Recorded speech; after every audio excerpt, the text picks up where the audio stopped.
Un parterre de fleurs en l'honneur de Fernando Botero. Dès l'annonce de son décès, de nombreux amateurs du peintre et sculpteur se sont donné rendez-vous pour lui rendre hommage sur sa place, celle qui porte son nom. Hors de question de se laisser emporter par des scènes larmoyantes, ici, on célèbre la vie de l'artiste. La mort du maître Fernando Botero a été un coup très dur, surtout pour nous qui travaillons sur la place. Il était très affectueux et compréhensif avec nous, les vendeurs de la place.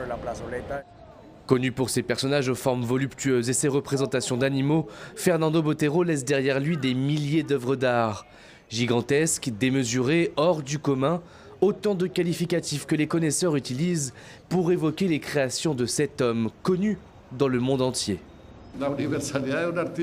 L'universalité de l'artiste, c'est le pouvoir de parler à des publics aussi opposés que le latino-américain, le coréen, le singapourien.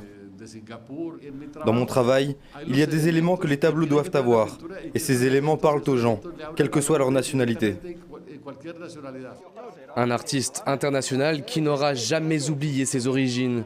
En 2012, il fait don de son chat à Medellín, sa ville natale. Souvent considéré comme le plus célèbre artiste colombien, Fernando Botero passe sa vie dans de nombreux pays.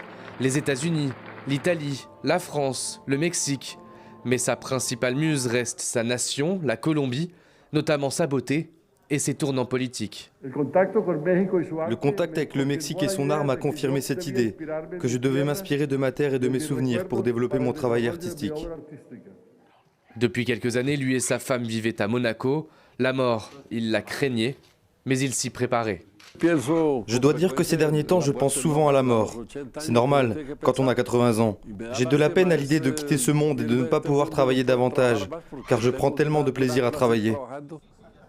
Jusqu'à la fin de sa vie, Fernando Botero sera resté un amoureux de l'art. La mort le terrorisait, mais toujours moins que de devoir abandonner les pinceaux.